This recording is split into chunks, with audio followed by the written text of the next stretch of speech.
Hello and welcome. Find a comfortable position, close your eyes, and allow your body to begin to relax. Tonight, we journey back in time, back to the cradle of civilization, to the land between two rivers, Mesopotamia. Let the gentle cadence of my voice guide you into a world of myth and legend, a world of gods and heroes, where the stories of humanity first took root. There is nothing for you to do now, but listen, breathe, and drift away. As we travel through these ancient tales, allow your mind to wander freely, letting go of the day's worries and embracing the tranquility of the night. Each breath you take draws you deeper into relaxation, deeper into this timeless realm of wonder. Our first story is the great epic of Gilgamesh, one of the oldest recorded stories in human history. Imagine the majestic city of Uruk, with its towering walls gleaming under the Mesopotamian sun. Here ruled Gilgamesh,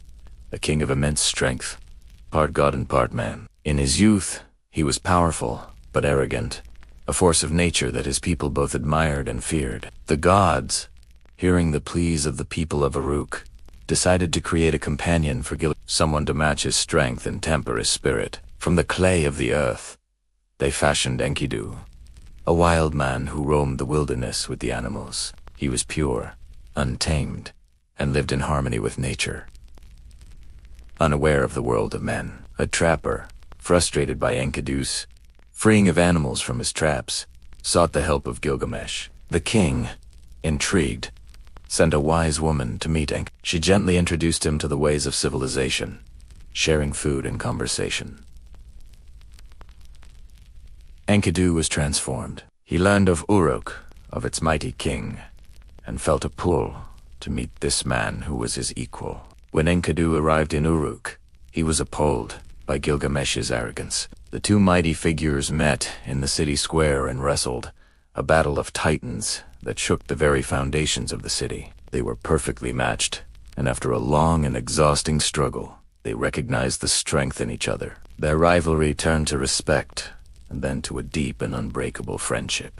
Together, Gilgamesh and Enkidu embarked on great adventures. Their most famous quest was to the sacred cedar forest to confront the fearsome guardian, Humbaba. This monstrous being was appointed by the gods to protect the forest, and his roar was like a flood, his breath like fire. Despite the danger and the warnings of the elders, the two friends were determined to make a name for themselves. They journeyed for weeks, supporting each other through deserts and mountains. Upon reaching the forest, they were all struck by its beauty, but trembled at the presence of Humbaba. With courage born of their friendship, they fought the monster. Together, they were victorious, felling the great cedar trees and returning to Uruk as celebrated heroes. Their bond was now legendary, a testament to the power of companionship. Let's drift now to another tale, the story of Inanna, the Queen of Heaven, and her descent into the underworld. Inanna was one of the most revered deities, the goddess of love,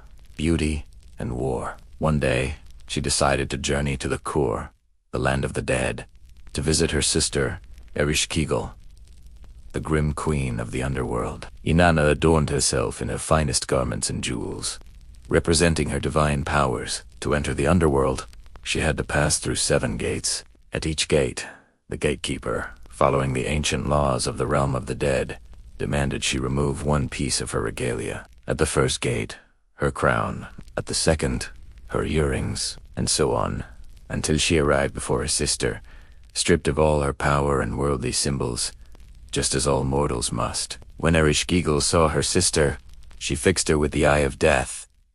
Inanna was turned into a lifeless corpse. Ungan, Huk. Above, in the world of the living, time seemed to stop. With Inanna gone, life and love withered. Her loyal minister, Ninsuber, seeing that her queen had not returned, went to the great gods for help.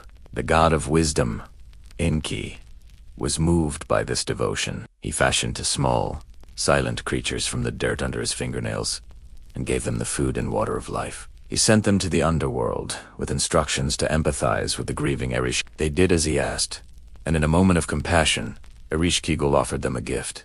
They asked only for the corpse of Inanna, and she granted their wish. They revived Inanna with the food and water of life, but the laws of the underworld are absolute.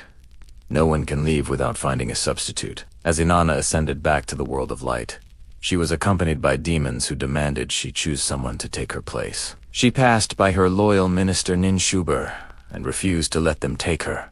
But when she arrived home, she found her husband Amusit sitting on her throne, not mourning her absence. In a moment of righteous anger, Inanna chose him as her replacement.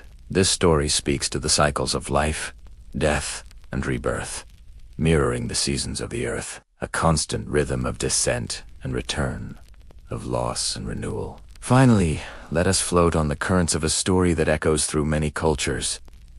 The Great Flood. The gods, growing weary of the noise and clamor of humanity, decided to wipe the slate clean with a devastating flood. But one god, Ea, the protector of humankind, felt compassion. He spoke to a wise and righteous man named. He did not speak directly, but whispered his warning through the reed walls of Utnapishtim's hut.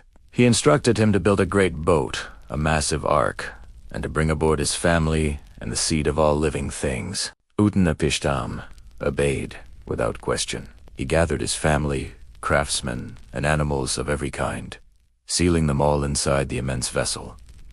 Then the storm began. For 6 days and 6 nights, the winds howled and the rain fell, until the entire world was submerged beneath a vast, dark ocean. Even the gods were frightened by the destructive power they had unleashed. On the 7th day, the storm subsided. Utnapishtim opened a hatch and saw nothing but water. The ark drifted until it came to rest on the peak of Mount Nisir. He released a dove, then a swallow, but they both returned, finding no land. Finally, he released a raven, which did not return, a sign that the waters had begun to recede. Utnapishtim and his family emerged from the ark, offering a sacrifice to the gods in gratitude. The gods, smelling the sweet savor of the offering, gathered around and granted Utnapishtim and his wife immortality for preserving life on earth. These ancient stories, carved into clay tablets so long ago, have now found a home in your dreams. They are tales of friendship, of journeys into darkness and back to light, of destruction and renewal. As you drift deeper now, let these myths become a soft, comforting blanket. Feel the courage of Gilgamesh, the wisdom of Inanna, the resilience of Atina. These are the stories of humanity, our stories, whispered across millennia to bring you peace tonight. Allow your breathing to be slow and steady, your body heavy and relaxed. The world of Mesopotamia fades into the soft darkness of sleep. Rest well. Sleep deeply. Thank you for listening, and may your dreams be peaceful. If you enjoyed this journey, please consider following 4 more stories to guide you into slumber. Good night.